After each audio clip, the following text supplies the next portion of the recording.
ETF index mutual funds నేర్చుకుని stock మార్కెట్లో రాణించాలనుకుంటున్నారా? వెంటనే ఈ నెంబర్కి కాల్ చేయండి. నమస్తే రమ్మగారు. నమస్తే జయ. రమ్మగారు, చందమామ కథ ఏదైనా చెప్తారా? చెప్దాం. పాము పెళ్లి కొడుకు. బాగుంది. పాము పెళ్లి కొడుకుగా మారటం బాగుంది కదా. కదా పేరు భయపెడుతున్నారు రమ్మగారు. కొంచెం భయంగా ఉంటుంది కానీ బాగుంది కదా. ఓ రుద్రపురం అనే ఓ నగరానికి రాజుగారు ఉండేవారు. ఓ రాజు, ఆయనకి చాలా కాలం పిల్లలు పుట్ల. పూజలు పునస్కారాలు తీర్థాలు క్షేత్రాలు ఎన్ని తిరిగారో, ఎన్ని పూజలు చేశారు, హోమాలు చేశారు, అవి చేశారు, ఇవి చేశారు, సంతానం కలగలేదు. ఊళ్ళో జనం అంతా వారసుడు ఎప్పుడు వస్తాడని ఆ నగర ప్రజలంతా చూసుకుంటూ ఉండేవాళ్ళు.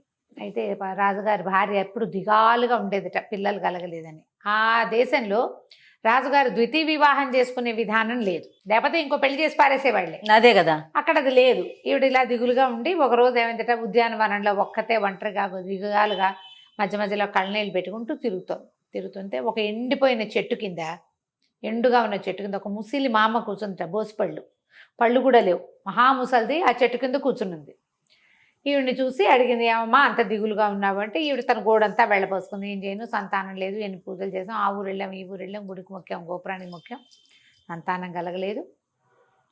ఎవరైనా బాగున్నావా అని అడిగితే ఇంకా ఇలాగే ఉన్నావా అని అడిగినట్టే అనిపిస్తోంది నాకని ఇట్లా గోడంతా చెప్పుకుంటే ఈవిడేం చేసింది, బాగా ఆలోచించి ముసలావిడంది, అమ్మాయి మరే మీ ఒక బంగారు పాత్ర తీసుకొచ్చి ఇదే ఈ ఉద్యానవనంలో చివరిగా ఈశాన్య మూలగా సూర్యుడికి పాత్రను చూపించి బోర్లై ఒక రోజు ఆగి దాని మూతటి 2 పువ్వులు ఉంటాయి, దాని కింద 2 పువ్వులు పూస్తాయి. ఒక చెట్టు 2 పువ్వులు పూస్తాయి. ఆ పువ్వుల్లో తెల్ల పువ్వు రెక్కలు తింటే మగపిల్లలు పుడతారు, ఎర్ర పువ్వు రెక్కలు తింటే ఆడపిల్ల పుడుతుంది. 2 రెక్కలు తినద్దు, ఏదో ఒక పువ్వు రెక్కలు తిను, నీకు సంతానం కలుగుతుంది అని చెప్పింది. సరే, ఈవిడేం చేసింది, లోపలికి వెళ్ళి స్నానం చేసి పూజ చేసుకుని ఒక బంగారపు గిన్నె పుచ్చుకొని దీంట్లోకి వచ్చింది, ఉద్యానవనంలోకి వచ్చింది. వస్తే ఈశాన్యంలో ఒక చిన్న గింజ ఒకటి మొలకెత్తుతూ కనపడింది, ఖాళీగా ఉంది. ఆ మొలకెత్తుతున్న గింజ మీద ఈవిడ గిన్నె బోర్లు ఇచ్చేసింది. సూర్యుడికి చూపించి దండం పెట్టుకుని సూర్యుడికి ఆ పాత్రని బోర్లు ఇచ్చింది. మర్నాడు పొద్దున వచ్చి పాత్ర ఇంట పైకి తీస్తే ఆ చిన్న నిన్న మొగ్గ ఊరికే ఇంత గింజ ఉంది కదా, అది ఇంత ఎత్తున మొలిచి అంత అయ్యి దానికి 2 పువ్వులు ఇట్ట పూసినాయి. ఆశ్చర్యపోయింది. చూస్తే ఒక ఎర్ర పువ్వు, ఒక తెల్ల పువ్వు, మహాముద్దొస్తున్నాయి, ఎంత ముద్దుగా ఉన్నాయి, బుజ్జి పువ్వులు. ఈవిడేం చేసింది, తెల్ల పువ్వు రెక్కలన్నీ తుంపి నోట్లో వేసుకుంది. రాజుగారికి కొడుకు కావాలి, రాజానికి కొడుకు కావాలి కదా అని ఆలోచించి ఆ తెల్ల పువ్వు రెక్కలు వేసుకున్న తర్వాత ఎర్ర పువ్వు వదల బుద్ధి కాల. ముసలావిడ ఏం చెప్పింది, 2 పువ్వులు తినద్దు అందా, క్లియర్ గా చెప్పింది కదా. సరే ఏం చేసింది, ఆ ఎర్ర పువ్వు రెక్కలు కూడా తినేసింది. అయ్యో, గిన్నె పుచ్చుకొని లోపలికి వెళ్ళిపోయింది. కొన్నాళ్ళకి గర్భవతి అయింది. సరే, నొప్పులు వచ్చే సమయానికి ఏమైంది, దాదులు వాళ్ళు వీళ్ళు అందరిని పిలుచుకురావడానికి వచ్చేసరికల్లా ఈవిడ పెద్ద నొప్పి వచ్చి ఉన్నట్టుండి పొట్టలో నుంచి లోపల నుంచి ఒక పాము బయటపడింది, ఇంత పాము పిల్ల. ఈవిడ నిర్ఘాంతపోయింది. తనకి శిశువు వస్తాడనుకుంటే సర్పం వచ్చింది. కానీ ఆ సర్పం పిల్ల అక్కడ నుంచోలా, జర పాక్కుంటూ ఎక్కడికో వెళ్ళిపోయింది. ఈవిడికి మళ్ళీ నొప్పులు రావటం మొదలుపెట్టాయి. పాము వెళ్ళింది, స్పష్టంగా చూసింది, పాము పిల్లని క్లియర్గా చూసింది. పైగా అది వెళ్తూ పడగెత్తి చూసింది కూడా ఈవినికేసి. ఈ లోపల దాదులు వాళ్ళు అమ్మగారికి నొప్పులు వచ్చినాయని అందరూ వచ్చేసారు.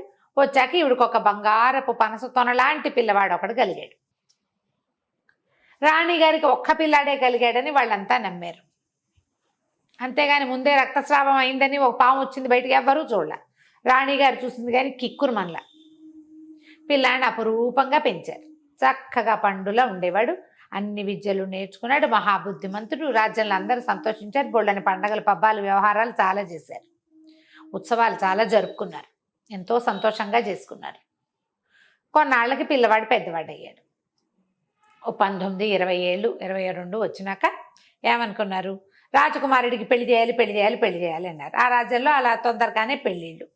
సరే, రాజకుమారుడి పెళ్లి సంబంధాలు వస్తున్నాయి, అవి ఇవి మాట్లాడుకుంటున్నారు. అందరూ మాట్లాడుకుంటూ ఉండేవాడు. అయితే ఒకరోజు ఈ రాజకుమారుడిని ఏం చేశారంటే పంపించారు. ఎక్కడికండి? స్వయంవరం లాంటిది, నువ్వే వెళ్ళి చూసుకురమ్మని. వీడు మంది మార్బలం అన్నీ తయారు చేసుకుని గుర్రం వేసుకుని వెళ్తుంటే ఏమైంది, పెద్దగా జనాలు ఎవరు లేరు, కొద్దిపాటి గుంపుతోటి. ఒక చెట్లలోంచి ఒక పెద్ద పాము వచ్చింది, మహాసర్పం చుట్టలు చుట్టుకుని రయ్యమని వచ్చింది. బుసలు కొట్టేసరిగా రాజకుమారుడు గుర్రం ఆపేసాడు. ఆపేయంగానే గట్టిగా అరిచింది, ఒరేయ్ నా పెళ్ళయ్యాకేరా నీ పెళ్ళి, నువ్వు పెళ్లి చేసుకోవడానికి వీల్లేదు నాకంటే ముందు అని. మనిషి గొంతుతో అరిచేసరికల్లా భయంకరంగా బుసలు కొట్టుకుంటూ వెళ్ళిపోయింది. వీడు నిర్ఘాంతపోయాడు. ఈ పాము ఎదురు రావటం మంచిది కాదు, రెండోది ఇదేమో మాట్లాడి మళ్ళీ వెనక్కి వెళ్ళారు. వెనక్కి వెళ్ళి నాన్నకి అమ్మకి చెప్పంగానే రాజుగారు అన్నారు, అయ్య బాబా ఈ పాము రావటం ఏంటి, అదేదో పిచ్చివాగుడు వాగటం ఏంటి, ఆ పాము ఎక్కడ దొరుకుతుందో దాన్ని దొరికి కొట్టి చంపేయండి రా అని కేకలు పెట్టాడు.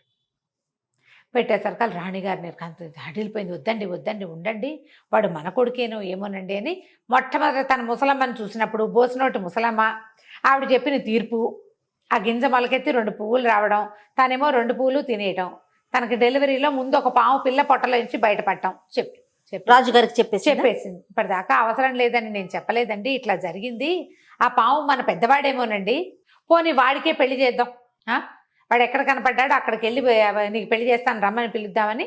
సరే ఏం చేశారు, బాగుంది.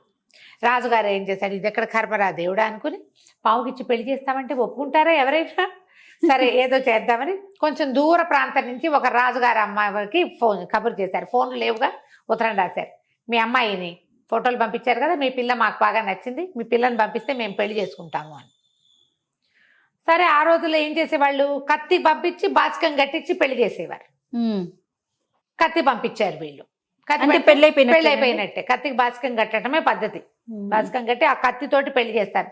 ఆ కత్తి ఏ రాజకుమారుడు అయితే ఆ రాజకుమారుడి అయితే ఈ పిల్ల ఆ రాజకుమారుడి భార్య అనమాట. అది విధానం. పేర్లు గీర్లు అన్ని రాజకుమారుడి పేర్లే చెప్తారు, ఎవరో ర్యాండమ్గా చేయరు, అవి పద్ధతి ప్రకారమే చేస్తారు.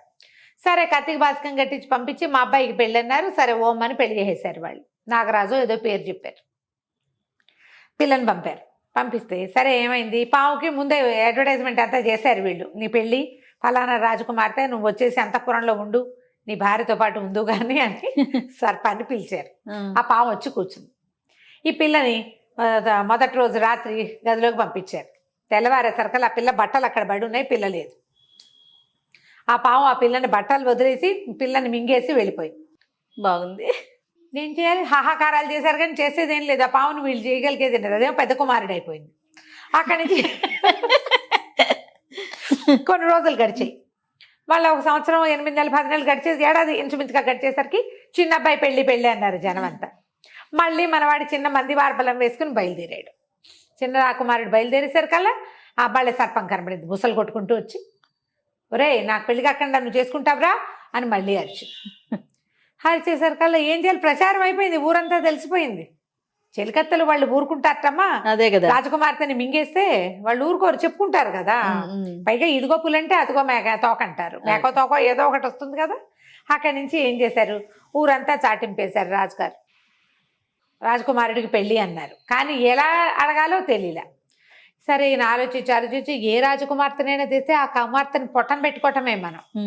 ఊళ్ళో అటు ఇటు చూస్తున్నారు ఎవరైనా పిల్లని చేసుకుందాము అని. ఒకనాడు ఆయన ఊరికే వేహాళ్ళకి అలా వెళ్తే ఒక కాపుల కుటుంబానికి దగ్గరలో వెళ్ళాడు. కాపంటే కులం కాదు, పొలం కాపులు వాళ్ళు. 2 ఆడపిల్లలు ఉన్నారు అతనికి. పిల్లలు చక్క లక్షణంగా బాగున్నారు. ఈయనకి ఆ పిల్ల మంచినీళ్ళు ఇచ్చింది ఒక పిల్ల. చేసరికల్లా ఈయన అన్నాడు, కాపుని అడిగాడు, బాబు మీ పిల్ల చాలా నచ్చింది, మా అబ్బాయికి ఇచ్చి పెళ్లి చేస్తావా అన్నాడు. మీ అబ్బాయి అంటే పామైనా మహాప్రభు అని అడిగాడు ఆయన.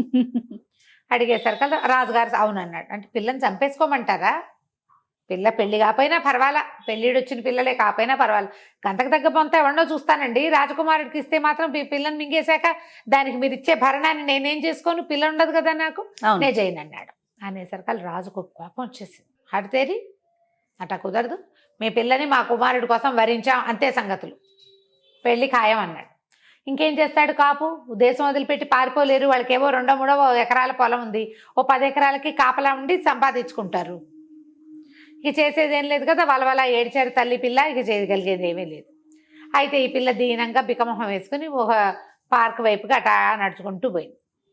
ఆ పార్కు మొదట్లో ఒక పెద్ద ఎండిపోయిన చెట్టు, దాని మొదట్లో ఒక పళ్ళు లేని బోసనోటి ముసలమ్మ కూర్చుని ఉన్నారు. ఆ ఆవిడ అడిగింది, ఏమ్మా దిగులుగా ఉన్నావు, ఎందుకట్టా ఉన్నావు అంటే పిల్లంతా చెప్పింది. ఏం చేయను, రాజకుమారుడికి పెద్ద అబ్బాయికి నన్ను ఇచ్చి పెళ్లి చేయమన్నారు రాజుగారు, మా నాన్న ఒప్పుకోలేదు కానీ ఆయన హస్సేమిరా అన్నాడు, రేపే నా పెళ్ళి, పావుతో పెళ్ళి అంటే భయం వేస్తుంది మా అమ్మ, చంపేస్తుందేమో పాము, ఇది వరకు రాజకుమార్తెని మింగేసిందిట అనేసరికల్ ఇవి చెప్పింది, వసే అమ్మాయి ఏం భయపడదు, లక్షణంగా ఉంటావు, నేను నీకు సలహా చెప్తా, నువ్వేం చేస్తావంటే పరికిని ఓణి వేసుకుంటారు అక్కడ, పరికిని మీద పరికిని 10 పరికిణీలు కట్టుకో, లంగాలు 10 కట్టుకోవాలి, ఒకదాని మీద ఒకటి ఇంత పొట్టి, ఇప్పుడు ఇంతంత వేసుకుంటాం కదా, 10 పరికిణీలు కట్టుకో. తర్వాత రాజుగారికి ఏం చెప్తామంటే, నా గదిలో రాజకుమారుడితోటి నేను గదిలోకి వెళ్ళినప్పుడు ఆ గదిలో ఓ పెద్ద సున్నపు నీరున్న తొట్టె, పాలున్న తొట్టె, 10 పేంబెత్తాలు పెట్టాలని చెప్పు. ఒక సున్నపు నీరు తొట్టె ఒకటి, పాలు పోసిన తొట్టె ఒకటి, 10 పేంబెత్తాలు, ఇవి లేకపోతే కుదరదని చెప్పు. వాళ్ళు కూడా ఒప్పుకుంటారు, అవన్నీ పెట్టిస్తారు. నువ్వేం చేస్తావంటే 10 లంగాలు కట్టుకున్నావు కదా, నువ్వు లోపలికి వెళ్ళాక సర్పం మాట్లాడుతుంది నీతోటి, లంగా విప్పు అంటుంది. నువ్వేమంటావంటే నువ్వు నీ కుబుసం విడిచేసేయి, అప్పుడు నేను లంగా విప్పుతాను అని చెప్పు. వస్త్రం విడిచేయమని చెప్తుంది అది. ఓకే, వస్త్రం విడిచేయమంటే నువ్వు కూడా నీ వస్త్రం, పాముకి వస్త్రం ఏంటి, దాని కుబుసం విడిచేయమని చెప్పు. విడిచేస్తుంది, మళ్ళీ నిన్ను విప్పమంటుంది. నువ్వు ఇంకోటి, నువ్వు 10 లంగాలు కట్టుకుంటావు, పాముకి అతి కష్టం మీద 7 లేదా 8 కుబుసాలు ఉంటాయి, పల్చటి పొరలు. ఆ 8 కుబుసాలు ఉడిచేసరికి చచ్చేంత పని అవుతుంది దానికి. అది ఏమన్నా సరే నువ్వు లొంగద్దు, నువ్వు కూడా కుబుసం విడిస్తేనే నేను ఇది విప్పుతానని చెప్పు. వస్త్రాలతో అది నిన్ను మింగలేదు, అందుకే వస్త్రం విప్పమని చెప్తుంది. 8 వస్త్రాలు వేసరికి చచ్చినట్టు అయిపోతుంది. నువ్వేం చేస్తావంటే ఆ పేంబెత్తాలు పక్కన ఉన్నాయి కదా, వాటిని సున్నపు నీటిలో ముంచిపెట్టు. సున్నపు నీటిలో ముంచిన బెత్తాలతోటి చిత కొట్టేసే పాముని. ఓ బెత్తం విరిపోతే ఇంకో బెత్తం తీసుకో, ఏం పర్వాలేదు, అది చచ్చినట్టు అయిపోవాలి, కదలకుండా. ఆ తర్వాత దాన్ని ఎత్తి ఆ పాలతో కడుగు, అప్పుడు ఏం జరుగుతుందో చూద్దువుగాని అని చెప్పి. సరే, ఈ పిల్ల వాళ్ళ నాన్నకి ధైర్యం చెప్పింది, నాన్న మంచి ఉపాయం ఉంది, నువ్వేం కంగారు పడకు, నేను చెప్తాను. తెల్లవారితే పెళ్ళి, ముందు రోజే రాత్రిగా వాళ్ళ పొద్దున ఈ వ్యవహారం జరిగింది. ఈ అమ్మాయి ఏం చేసింది, రాజుగారికి వాళ్ళ నాన్నతో కబురు చేసింది, నా గదిలో ఒక సున్నపు నీళ్ళ తొట్టె, ఒక పాల తొట్టె, 10 పేంబెత్తాలు పెట్టించండి అని. ఎందుకండి అన్నాడు. మా అమ్మాయి అడిగింది, అంతే, ఇంకా అంతే. ఇప్పుడు కాబోయే యువరానికి ఆవిడ ఏదడిగితే చెయ్యొద్దు. అదే, సరే, ఒక పెద్ద అంతఃపురంలో వాళ్ళ గదిలో ఓ సున్నపు నీళ్ళ తొట్టె, ఓ పాల తొట్టె పెట్టారు, 10 బెత్తాలు పెట్టించారు. అక్కడి నుంచి వస్త్రాలు పంపిస్తే నాకు ఇవి చాలు, 10 లంగాలు కావాలని అడిగింది. వాళ్ళు ఏం చేశారు, 10 లంగాలు పంపించారు. పెళ్ళైపోయింది. సాయంకాలం దాకా ఏవో విందులు వినోదాలు, ఊళ్ళో అందరు భోజనాలు చేశారు. చీకటి పడ్డాక పిల్లల్ని సమాగమానికి పంపిస్తారు కదా, పాము పోయి లోపలికి వచ్చింది, పిల్లని పంపారు. ఈ పిల్ల ఏం చేసింది, లోపలికి వెళ్ళే ముందు తన కోసం పెట్టిన 10 లంగాలు ఒక లంగా మీద ఒక లంగా చొప్పున కట్టేసుకుంది, మొత్తం లంగాలని. ఆ గదిలోకి వెళ్ళగానే పాము భయంకరంగా బుసలు కొట్టింది. దీన్ని చూసి ఉడికిపోతోంది పిల్ల, భయం వేసేస్తోంది దానికి. కానీ ఏమన్నది, నిశ్శబ్దంగా నుంచి పాము గట్టిగా అరిచింది, లంగా విప్పేసేయి అని, వస్త్రం విప్పేయమని అరిచింది. అరిచేసరికల్లా ఇదంతే, నేను ఎందుకు ఇప్పాలి, నువ్వు కూడా విప్పు అయితే అన్నది. అనేసరికల్లా పాము బుసలు కొట్టింది. పిల్ల బెదర్ల, భయం వేస్తోంది లోపల. కానీ ఏమంది, నన్ను ఇప్పన్నావు కదా, నువ్వు కూడా విప్పు అనేసరికల్లా పాము గబగబా తన కుబుసం విడిచేసింది. మొదటి కుబుసాలు స్పీడ్గా వెళ్ళిపోతాయి. పిల్లని మళ్ళీ బట్టలు విప్పమని గట్టిగా కేకలు పెట్టేసరికల్లా ఇది ఇంకో లంగా విప్పింది అమ్మడు. ఇట్లా లంగాలు విప్పగా అది కుబుసం విడిచింది పాము. ఒక 5-6 అయ్యేసరికి దానికి విపరీతమైన ఆయాసం, నీరసం, ఆ పాము వేలబడిపోతోంది. కానీ వదలాల్సిందే, అది ఇట్లా తనుకుని దానికి దీనికి చుట్టుకుంటే కానీ అది రాదు ఒక కుబుసం బయటికి. ఆ 8వ కుబుసం విడిచేసరికల్లా పాము చచ్చినట్టు అయిపోయింది. ఈ పిల్ల అది కదలటలేదు, ఇంకా బుసలు కొట్టట్లా, అరవట్లేదు చూసుకుని నీళ్ళలో పడేసి పెట్టింది బెత్తాలని. బెత్తం తీసి చిత కొట్టేసింది, మాంసపు ముద్దలాగా కొట్టేసింది దాన్ని. 2-3 కర్రలు విరిగిపోయినాయి.